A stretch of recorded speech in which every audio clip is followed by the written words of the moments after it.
आपने वैम्पायर्स यानी पिशाच के बारे में तो सुना ही होगा। ये वो लोग हैं जो मरने के बाद कब्र से निकलकर बाहर आते हैं और रातों में लोगों का खून पीते हैं। इनके पास अनूठी ताकत होती है और ये खाना पीना छोड़कर केवल इंसान का खून पीकर जिंदा रहते हैं। यही नहीं, खुद को जवान रखने के लिए वह जवान लोगों का खून भी पीते हैं। सुनने में तो ये बड़ा ही अजीब लगता है कि किसी जवान का खून पीने से भला कोई जवान कैसे रह सकता है, लेकिन चौंकाने वाली बात यह है कि वैज्ञानिकों ने भी कुछ ऐसा ही पाया है। उन्होंने चूहों पर एक एक्सपेरिमेंट करके ये पता लगाया कि अगर जवान आदमी का खून किसी बूढ़े को दे दिया जाए तो उसके शरीर में जवानों जैसी ताकत आ जाती है और उसका शरीर एक जवान इंसान की तरह काम करने लगता है। इससे ये साफ साबित होता है कि वैम्पायर्स जवान लोगों के खून पीकर जवान रह सकते हैं।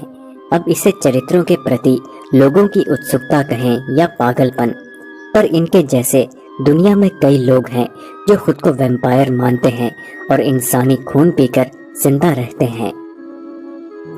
वैम्पायर्स के छोटे बड़े कई समूह अमेरिका, यूरोप और ऑस्ट्रेलिया जैसे देशों में पाए जाते हैं। लुइजियाना स्टेट यूनिवर्सिटी के शोधकर्ता जॉन एडगर ने अमेरिका में रियल वैम्पायर कम्युनिटी को करीब से जाना और उनकी जिंदगी को साझा किया।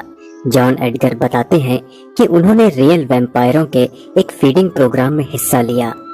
ये एक ऐसा प्रोग्राम है जहां सभी वैम्पायर एक दूसरे से मिलते हैं और वहां कई डोनर्स यानी खून पिलाने वाले भी होते हैं। खून पीने के लिए वैम्पायर अपने डोनर की पीठ के ऊपरी हिस्से पर छोटा सा कट लगाते हैं और फिर अपने दानव जैसे दांतों से डोनर का खून पीते हैं।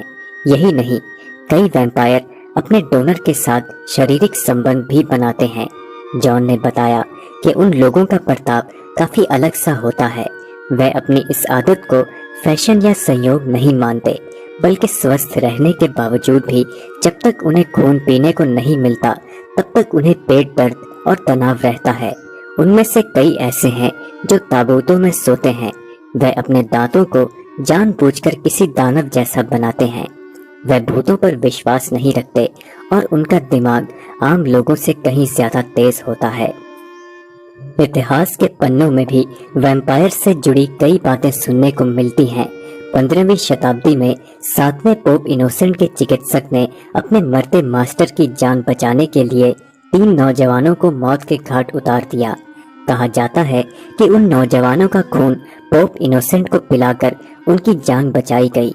यूनिवर्सिटी ऑफ दुरहम के रिसर्च संघ के मुताबिक पहले जमाने में खून पिलाकर एपिलेप्सी या मिर्गी जैसी बीमारी को ठीक करने के प्रमाण पाए गए हैं। मिर्गी के मरीजों को ऐसे गुनहगारों का खून पिलाया जाता था जिन्हें सजा मिलने वाली होती थी। ऐसा माना जाता था कि खून पीने का शरीर और आत्मा के साथ बड़ा गहरा संबंध है।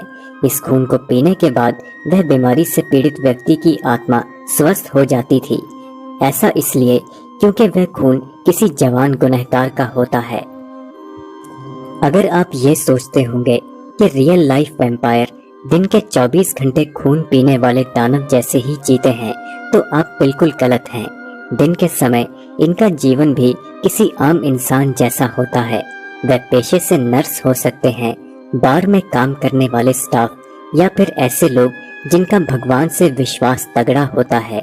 जरूरी नहीं कि ये हमेशा शमशानों के आसपास घूमते रहें या फिर खून ही पीते रहें। कई रियल लाइफ वैम्पायर मानवता को समर्पित कई संस्थानों के लिए काम भी करते हैं, जैसे बेघरों को खाना खिलाना। बस अलग ये बात होती है कि वह खुद की पूर्ति अनोखे ढंग से करते हैं। वह मानते हैं कि अंदरूनी ताकत और शांति के लिए खून की जरूरत होती है, इसके बगैर वह नहीं रह सकते। कुछ ऐसे वैम्पायर हैं जिनका मानना है कि खून की छोटी छोटी 7 खुराक या छोटा कप उनके पाचन तंत्र को ठीक रखता है।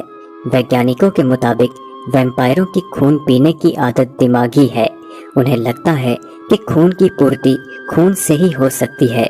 वहीं कई वैम्पायरों का ये मानना है कि उन्हें खून की जरूरत तब से महसूस हुई जब वे किशोर अवस्था में आए थे। अपनी जिंदगी के बारे में एक वैम्पायर ने यह बताया कि वह किसी भी तकलीफ में डॉक्टरों के पास जाने से कतराते हैं, क्योंकि उनकी सच्चाई पता चलने पर डॉक्टरों की टीम उन्हें पुलिस के हवाले या उनके बच्चों को सरकार के हवाले करने में लग जाती है। एक वैम्पायर ने यह बताया कि उसने बिना खून पिए कुछ समय जीने का सोचा, लेकिन ऐसा करने पर उसकी धड़कनें तेज हो गई और उन्हें घबराहट में अस्पताल ले जाना पड़ गया। वहां कई दिनों तक रहने के बाद भी वे ठीक नहीं हुए। लगभग 4 महीने के बाद उन्होंने खून को फिर से पिया और तब जाकर उन्हें ऐसा लगा कि उनकी जिंदगी वापस लौट आई है। दोस्तों, अब किसी इंसान का किसी दूसरे इंसान का खून पीना अपने आप में काफी अजीब है। ऐसे में दो लोगों के आपस में करोड़ों बैक्टीरिया का आदान प्रदान होता है, जिस कारण खून पीना और पिलाना कहीं ज्यादा खतरनाक होता है। हालांकि सभी वैम्पायर अपना डोनर चुनने से पहले क्लिनिक में जाकर खून की पूरी जांच करवाते हैं। खून पिलाने से पहले वे इस बात से आश्वस्त होते हैं कि वैम्पायर पार्टी अपने मुंह को माउथ वॉश से साफ कर ले।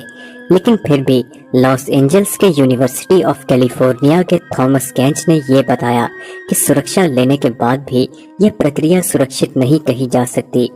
ऐसे क्लिनिक जो इन्हें पूरी तरह से स्वस्थ करार देते हैं, वह भी उनसे इस बीमारी से मुक्ति के वादे नहीं करते।